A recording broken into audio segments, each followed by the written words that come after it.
Very good morning all of you. RBS degree college Meja Khas के online platform पे सभी छात्रों का हम हार्दिक स्वागत करते हैं। छात्रों, आज जो है बीएससी एजी फर्स्ट सेमेस्टर के अंतर्गत जो आपका सब्जेक्ट है फंडामेंटल ऑफ सॉइल साइंस के अंतर्गत जो टॉपिक हम लेकर आए हुए हैं छात्रों, जो है वह है soil as a natural body. जो है मतलब इसका अर्थ यह हुआ छात्रों जो है कि मिट्टी एक प्राकृतिक निकाय के रूप में किस तरीके जो है कार्य करता है, जो है आज हम लोग इस टॉपिक के अंतर्गत जो है अध्ययन करने चल रहे हैं छात्रों। जो है क्योंकि मिट्टी की उत्पत्ति और उसका निर्माण, उसका संरचना, वर्गीकरण और रंग, जो सारी चीज़ें जो है मिट्टी का जो रूप प्रदान किया जाता है वो प्रकृति के द्वारा ही जो है उसे एक क्या कहते हैं पिंड के रूप में जो है प्राप्त होता है छात्रों। जो है ठीक है, तो आइए स्क्रीन पर चलते हैं। मिट्टी एक प्राकृतिक निकाय के रूप में soil as a natural body जो है ये एक तरीके से जो प्रकृति का पिंड है छात्रों, जो है जो पृथ्वी का एक आवरण है उसमें जो है मिट्टी के स्वरूप को किस तरीके प्रकृति जो है संरचना बनाता है और मृदा का निर्माण करता है, जो है उसके रहने के आवास को जो है वो एक सारी चीज़ों को जो है ये प्रकृति के निकाय के रूप में संदर्भित करता है। ठीक है, तो फिर उसके बाद जो है मिट्टी एक जो है प्राकृतिक पिंड है, प्राकृतिक पिंड है जो ठोस, तरल और गैसों से बना हुआ है और यह पृथ्वी की सतह पर जो है पाई जाती है। मतलब कहने का अर्थ यह है छात्रों जो है कि अगर मृदा जो है प्राकृतिक पिंड है तो उसका जो आवरण होता है जो है ऊपर का वो ठोस, गैस और क्या कहते हैं तरल पदार्थों से जो है निर्मित होता है छात्रों। क्योंकि उसी जो है ठोस, तरल और गैस के रूप में ये पृथ्वी के सतह पर जो है एक आवरण बनाता है जिसमें जो है हमारे पेड़ पौधे, जीव जंतु, सूक्ष्म जीव जंतु और मानव अपना एक आवास बनाकर अपने जीवन का जो है अपने चक्र को पूरा करते हैं। फिर उसके बाद मिट्टी ठोस पदार्थों जैसे खनिज और कार्बनिक पदार्थ, तरल और गैसों से बनी एक प्राकृतिक जो है वस्तु होती है छात्रों, जो है जो पृथ्वी की सतह पर पाई जाती है और उसी स्थान को घेरती है। जो है मतलब उस स्थान पर फैला हुआ रहता है जो है ठोस, गैस और तरल के रूप में, जो खनिज और कार्बनिक पदार्थ के रूप में जो है उस पूरे पिंड में जो है वो आवरण के रूप में फैला हुआ रहता है। फिर उसके बाद और निम्नलिखित में से एक या दोनों द्वारा इसकी विशेषता होती है। क्षितिज या परतें जो वृद्धि और हानि और स्थानांतरण के परिणाम स्वरूप प्रारंभिक सामग्री से अलग जो है अपनी पहचानी जा सकती है। क्योंकि जो हमारी जो है मृदा है छात्रों, जो है वो एक कई जो है प्राकृतिक पिंडों से जो है उसका एक आवरण बना रहता है जिसमें खनिज पदार्थों का जो है समावेशन होता है और कार्बनिक पदार्थों का समावेशन होता है और कई ऐसे जीवों का समावेशन होता है जो उस मिट्टी की उर्वरता को जो है बरकरार रखने में जो है सहायता करते हैं। फिर उसके बाद मिट्टी क्या है? ठीक है, मिट्टी क्या है? तकनीकी रूप से मिट्टी एक जो है मिश्रण होता है कई जो है कणों और कई कार्बनिक पदार्थों, अकार्बनिक पदार्थों और खनिजों से जो है एक मिश्रण बना होता है जो मिट्टी का रूप लेता है छात्रों, जिसमें खनिज, कार्बनिक पदार्थ और जीवित जीवों का जो है समावेश होता है जो एक मिट्टी का रूप देता है। लेकिन मोटे तौर पर मिट्टी किसी भी ढीली तलछटी को संदर्भित जो है कर सकती है। इसके अलावा दुनिया भर में कई प्रकार की मिट्टी वितरित की जाती हैं और उसके आम तौर पर निम्नलिखित में जो है वर्गीकृत उसे किया जाता है। क्योंकि आपके इस जो है प्राकृतिक पिंड में, मृदा में जो है कई प्रकार की जो है मिट्टियाँ पाई जाती हैं और उसका जो है वर्गीकरण किया जाता है, वह भी पेडोलॉजिकल के जो है अध्ययन के बाद जो है। ठीक है, फिर उसके बाद जो वर्गीकृत किया गया है मिट्टी को जो है छात्रों जो है, पहला उसमें जो है आपका आता है चिकनी मिट्टी, जो आपके कई ऐसे कणों के संघनन या संयुक्त रूप से जो है मिलकर उस मिश्रण को, उस मिट्टी को जो है चिकने रूप में जो है मतलब चिपकने वाली मिट्टी को बनाता है। फिर उसके बाद रेत भरी जो है मिट्टी, मतलब इसमें बालू और जो है दोमट मिट्टी का सम्मिश्रण होता है, जो एक रेत का रूप लेता है और हवा चलने पर वह रेत के रूप में जो है वह मिट्टी एक स्थान से दूसरे स्थान पर स्थानांतरित होकर टीला बना लेती है। फिर उसके बाद बलुई मिट्टी आती है, जो कि बलुई मिट्टी जो है दोमट और कई रेतों के जो है मिश्रण से जो है बलुई मिट्टी का निर्माण होता है, जिसमें चट्टानों के भी अंश और सैलों के अंश जो है सम्मिश्रण होते हैं। जो क्या कहते हैं, बलुई मिट्टी जो है जल धारण क्षमता रोकने की उसकी सबसे ज़्यादा होती है, क्योंकि बलुई मिट्टी में जो है जैसे ही जल का समावेश होता है, प्रवेश होता है, वो कुछ ही घंटों के बाद या क्या कहते हैं मिनटों के बाद जो है वो पानी को जो है सोख कर जो है पौधों को जो है प्राप्त कराता है। फिर उसके बाद गाद मिट्टी आती है, जो आपके दलदली मिट्टी होती है। इस मृदा में जो है कई प्रकार के ऐसे मिट्टियों का समावेश होता है। इसमें कार्बनिक पदार्थों का, खनिज पदार्थों का, चट्टानों के सम्मिश्रण जो है पूरी तरीके उसमें जो है सम्मिश्रण होता है, जिसमें जो है पानी की अधिकता होने के कारण जो है वह मिट्टी दलदली हो जाती है। तो इस प्रकार से जो है मिट्टी का जो है वर्गीकरण किया गया है छात्रों जो है, जिसे जो है मिट्टी का, मृदा का रूप जो है कहा जाता है। फिर उसके बाद आमतौर पर मिट्टी में 45% जो है खनिज पाया जाता है, 50% खाली स्थान और रिक्त स्थान 5% जो है और कार्बनिक पदार्थ होते हैं, जो आपके इन सारी मिट्टियों में जो है ये तत्व जो है पाए जाते हैं। फिर उसके बाद इसके अलावा मिट्टी कई महत्वपूर्ण जो है कार्य भी करती है, जैसे पौधों के लिए विकास माध्यम जो है उपलब्ध कराता है, जो मृदा का मुख्य कार्य है जो है।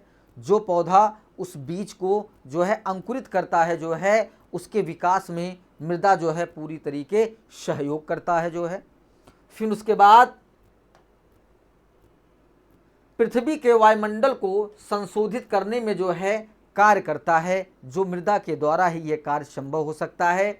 जीवमंडल के सबसे महत्वपूर्ण घटकों में से एक है जो मृदा का मुख्य कार्य है। जीवों के लिए आवास उपलब्ध कराता है, जो मृदा के द्वारा ही संभव हो सकता है छात्रों जो है। मिट्टी कैसे बनती है उसे हम बतला रहे हैं कि मिट्टी चट्टानों के अपक्षय से बनती है, मतलब चट्टानों के टूटने से।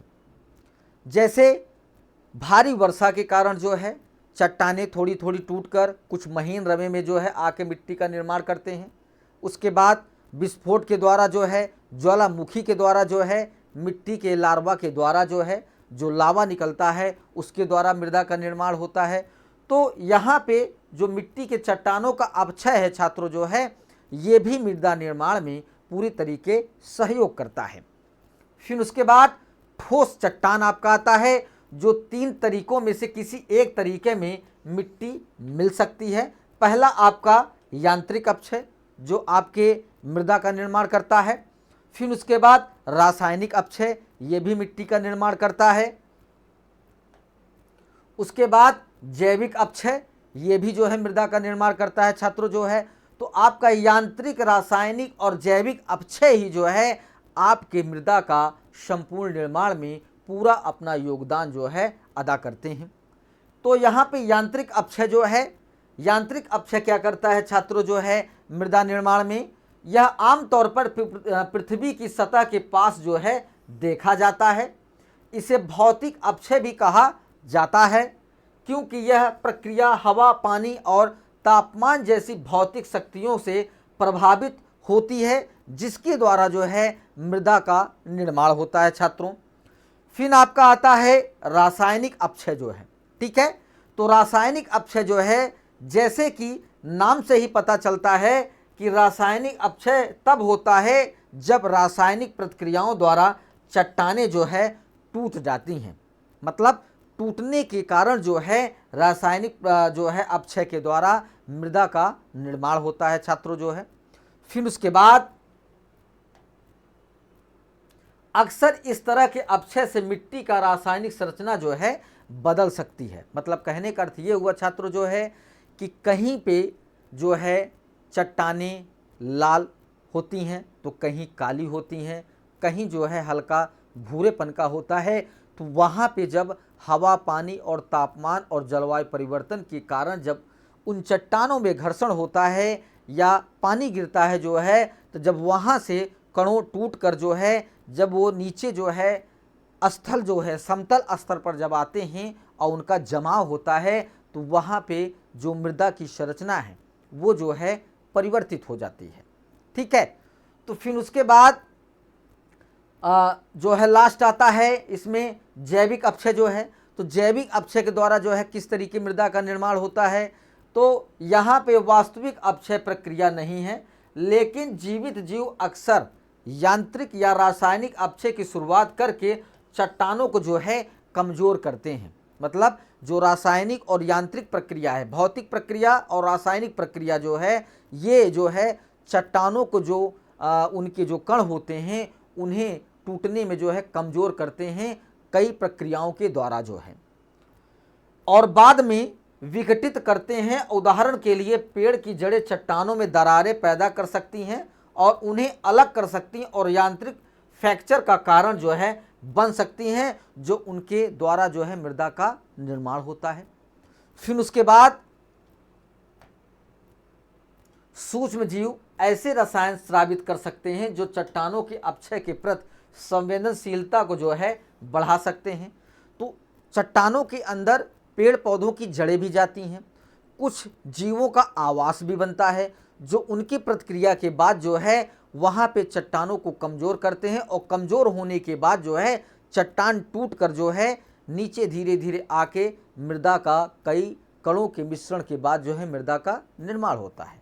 तो मृदा के निर्माण में यांत्रिक अपक्षय, रासायनिक अपक्षय और जैविक अपक्षय बहुत ही महत्वपूर्ण जो है कार्य करते हैं मृदा निर्माण होने में छात्रों जो है। फिर उसके बाद मृदा प्रोफाइल आपका आता है। तो मिट्टी की संरचना जो है, मिट्टी की संरचना मृदा प्रोफाइल के अंतर्गत ही आता है छात्रों जो है, जो मृदा निर्माण में सहायता करते हैं। तो मिट्टी विभिन्न घटकों से बनी होती है। 5% कार्बनिक पदार्थ, 45% जो है खनिज, 20 से 30% विभिन्न गैसें और 20 से 30% जो है पानी के द्वारा जो है हमारे मिट्टी की संरचना का निर्माण होता है। इसीलिए मिट्टी को विषमांगी निकाय के रूप में जो है जाना जाता है, जिसमें पहला आपका आता है कार्बनिक पदार्थ जो है, जिसके द्वारा जो है मिट्टी की संरचना में जो है निर्माण होता है। मिट्टी में कार्बनिक पदार्थ बहुत ही कम मात्रा में पाए जाते हैं। पौधे और जानवर कार्बनिक पदार्थ के मुख्य जो है स्रोत हैं। मुख्य स्रोत का मतलब ये है छात्रों जो है कि पौधे जो है जब इनके जो है पत्तियां, टहनियाँ, जड़ें जब सड़ के जो है मिट्टी के अंदर समावेश करते हैं तो वहाँ पे कार्बनिक पदार्थ जो है उत्पन्न होता है, कार्बनिक पदार्थ की मात्रा बढ़ता है। फिर वहाँ पे जैसे जानवर हो गए, तो जानवर जब मृत होते हैं या उनके अपशिष्ट बाहर आते हैं तो वो भी मृदा में जो है एक रासायनिक अपक्षय के द्वारा जो है उनका अपघटित होते हैं, विघटित होते हैं। तो विघटित होने के बाद वहाँ पे कार्बन की मात्रा जो है बढ़ती है छात्रों जो है। तो इसीलिए कहा गया है कि कार्बनिक पदार्थ जो है मृदा निर्माण में अपना बहुत अच्छे तरीके से सहयोग करता है, जो पौधे और जानवर कार्बनिक पदार्थ के जो है मुख्य स्रोत हैं।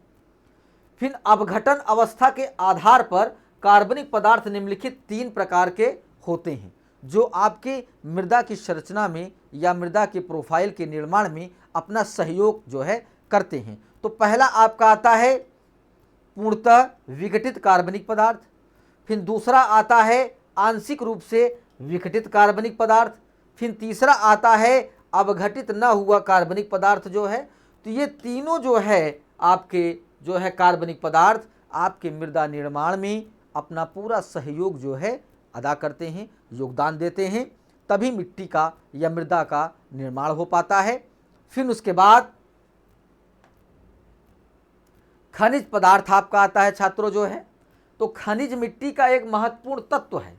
ये परमाणुओं से बने ठोस घटक हैं। ये प्रकृति रूप से पाए जाते हैं और इनकी एक निश्चित रासायनिक संरचना होती है और ओलिवन और फेल्ड स्पार मिट्टी में मौजूद मुख्य जो है खनिज होते हैं, जो खनिज पदार्थ के निर्माण में, मिट्टी के निर्माण में अपना पूरा सहयोग अदा करते हैं छात्रों। फिर उसके बाद गैसी घटक आपके आते हैं। तो गैसी घटक भी जो है मृदा निर्माण में अपना सहयोग करते हैं। तो मिट्टी के हवा से भरे छिद्रों में गैसी घटक पाए जाते हैं। छिद्रों में मौजूद नाइट्रोजन और ऑक्सीजन आमतौर पर सूक्ष्म जीवों द्वारा स्थिर की गई वायुमंडलीय हवा में होती है।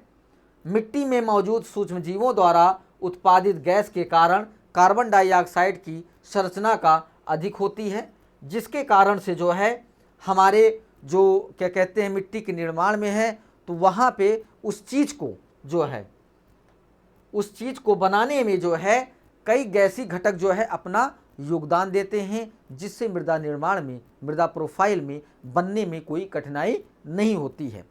फिर उसके बाद पानी आता है छात्रों जो है। ये भी जो है मृदा प्रोफाइल को, संरचना या संस्तर को बनाने में अपना पूरा सहयोग देता है। तो मिट्टी पानी में मौजूद खनिजों और पोषक तत्वों को घोलकर पौधों के विभिन्न भागों तक जो है पहुंचाता है, जो है मृदा प्रोफाइल को जो है एक तरीके से संस्तर को जो है बनाने में मदद करता है। ये पौधों के वृद्धि और विकास के लिए बहुत ही आवश्यक होता है पानी, मुख्य रूप से जो है। फिर आता है मिट्टी का महत्व जो है। इसका महत्व क्या है छात्रों जो है मिट्टी का? तो मिट्टी जीवित जीवों के अस्तित्व के लिए आवश्यक एक महत्वपूर्ण जो है तत्व होता है। उपजाऊ मिट्टी पौधों के वृद्धि और विकास में जो है मदद करता है, जो मिट्टी का महत्व है और कार्य है छात्रों जो है। फिर उसके बाद इस प्रकार उत्पादित पौधे स्वस्थ होते हैं और भोजन, कपड़े, फर्नीचर और दवाइयाँ प्रदान करते हैं, जो मिट्टियों के द्वारा ही ये चीज़ें संभव हैं छात्रों जो है, जो हमें प्राप्त होते हैं। ठीक है, तो यह बैक्टीरिया, कवक, शैवाल आदि सहित कई जीवित जीवन रूपों का जो है पोषण करते हैं। बदले में सूक्ष्म जीव नमी को बनाए रखकर मृत जीवों को सड़ाकर पर्यावरण के संतुलन को जो है बनाए रखते हैं, जो आपके सूक्ष्म जीवों का मुख्य कार्य है। ये मृदा प्रोफाइल का निर्माण करते ही हैं, मृदा का निर्माण करते ही हैं, मगर जो है ये पर्यावरण के संतुलन को भी जो है बनाकर रखते हैं। तो ऊपरी मिट्टी कुछ जीवों के जीवन गतिविधियों जैसे प्रजनन, अंडे सेने, घोंसला बनाने, प्रजनन आदि का जो है सहारा बनता है, जो आपके मिट्टी के द्वारा ही ये सारी चीज़ें संभव हो सकती हैं छात्रों। फिर उसके बाद मिट्टी में मौजूद कार्बनिक पदार्थ मृदा की उर्वरता को बढ़ाते हैं, जो पौधों की वृद्धि के लिए जिम्मेदार होते हैं। इनमें कुछ खनिज तत्व भी होते हैं जो पौधों के उनकी कोशिकीय गतिविधियों को पूरा करने के लिए आवश्यक होते हैं। मिट्टी का उपयोग कप, बर्तन, टाइलें आदि बनाने के लिए भी जो है किया जाता है। मिट्टी में मौजूद सामग्री जैसी बजरी, चिकनी मिट्टी, रेत का उपयोग घरों, सड़कों, इमारतों आदि के निर्माण में किया जाता है, जो आपके महत्व और कार्य को जो है मिट्टी के निर्माण में बहुत ही अपना सहयोग करते हैं और अपना जो है कार्य करते हैं छात्रों जो है, जो कि मिट्टी के द्वारा ही ये सारी चीज़ें संभव हो सकती हैं। अगर मिट्टी नहीं है तो इन सारी चीज़ों का जो है कोई भी कार्य संभव नहीं हो सकता है। फिर उसके बाद उपयोगी खनिज औषधि जैसे कैल्शियम, आयरन, सौंदर्य प्रसाधनों के लिए पेट्रोलियम, जेली जैसे अन्य पदार्थ मिट्टी से ही निकाले जाते हैं। मिट्टी वर्षा के पानी को सोख लेती है। धूप के दिनों में यह पानी वाष्पित होकर हवा में मिल जाता है, जिससे आपके वातावरण जो है ठंडा हो जाता है, जो मृदा के द्वारा ही ये सारी चीज़ें संभव होती हैं छात्रों। ठीक है, यह टॉपिक यहीं पे समाप्त होता है छात्रों। जो है अगली टॉपिक के साथ उपस्थित होंगे। सभी छात्रों को धन्यवाद।